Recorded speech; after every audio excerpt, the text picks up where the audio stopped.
Assalamualaikum warahmatullahi wabarakatuh. Waalaikumsalam warahmatullahi wabarakatuh. Di sini kami akan membahas mengenai metabolisme lipid. Baik, kita silakan kepada fasilitator pertama untuk membahas materi. Baiklah, terima kasih sudah berikan informasi untuk membahas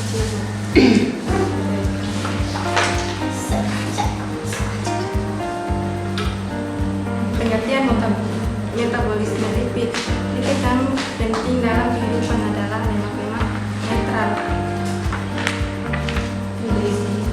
trigliserida, fosfolipid atau senyawa sejenis dan neutron.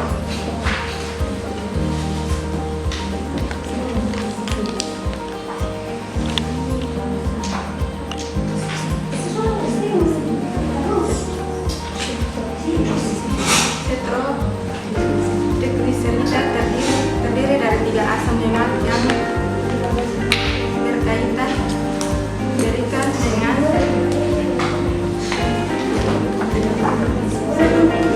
glycerol.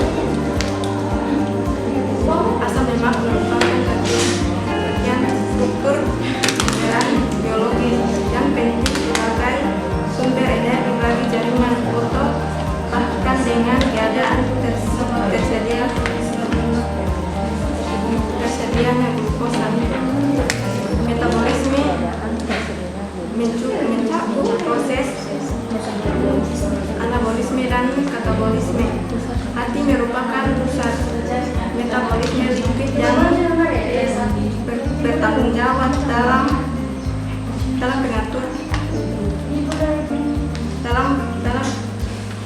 pengaturan kadar lipid dalam tubuh.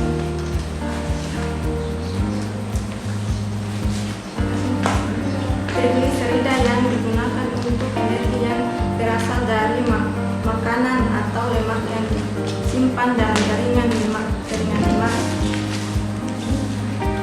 Tahap pertama dalam penggunaan trigliserida untuk energi dalam hidrolis dan trigliserida menjadi asam lemak dan gliserol. Trigliserida dari makanan karbolisme oleh enzim lipoprotein di fase yang terletak dalam endotel kapiler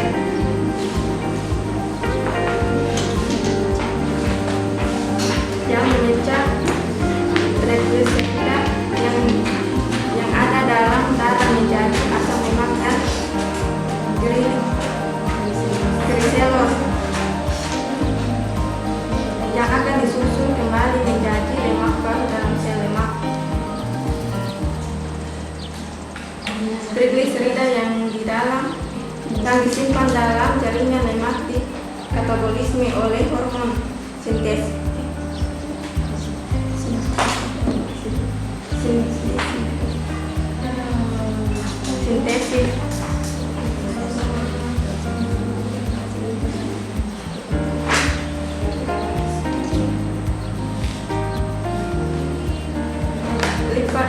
Lipas yang terdapat dalam jaringan lemak dan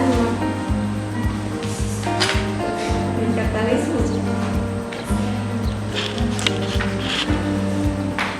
Cadangan trigliserida menjadi asam lemak dan gliserol. Kemudian asam lemak dan gliserol ditransport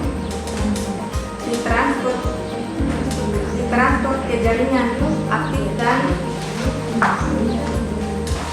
di mana keduanya dioksidasi dan menghasilkan energi gliserol.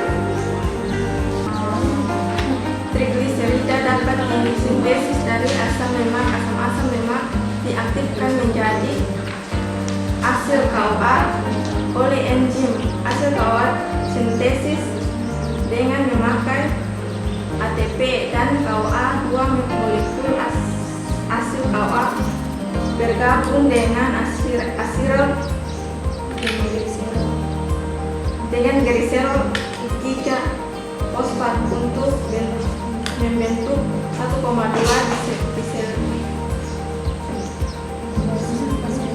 diasil gliserol fosfat. Metabolisme lemak sama dengan nutrisi lainnya.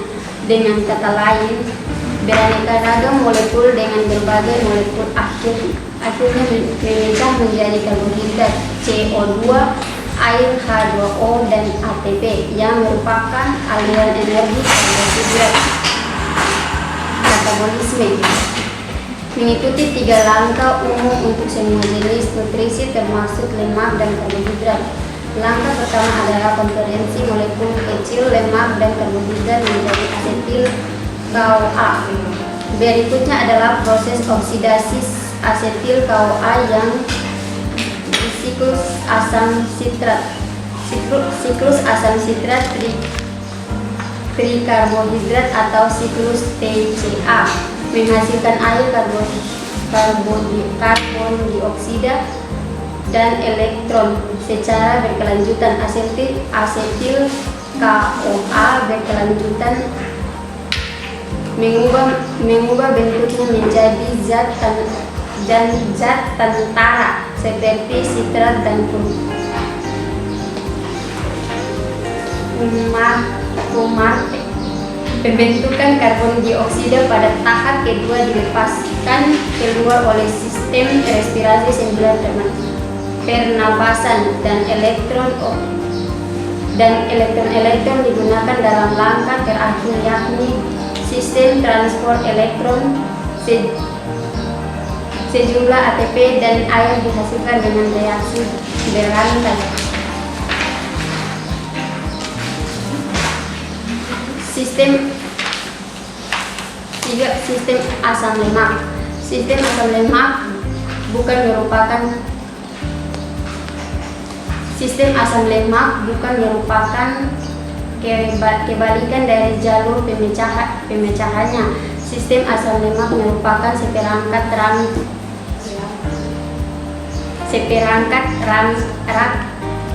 reaksi yang menunjukkan prinsip bahwa jalur sintesis dan jalur pemecahan dalam sistem biologis biasanya berbeda. Beberapa ciri penting jalur biosintesis asam lemak adalah: 1. Sintesis berlangsung di luar mitokondria. Oksidasi terjadi di dalam matriks mitokondria. 2.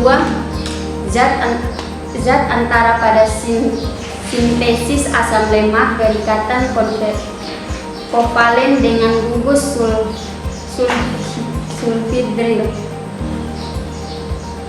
sulfidril pada protein pembawa asil ACT, sedangkan zat tentara pada pemecahan asam lemak berikatan dengan enzim A. Enzim-enzim pada sintesis asam lemak pada organisme yang lebih tinggi tergabung dalam suatu rantai polipeptida tunggal yang disebut sintanse asam lemak, sintesis asam lemak.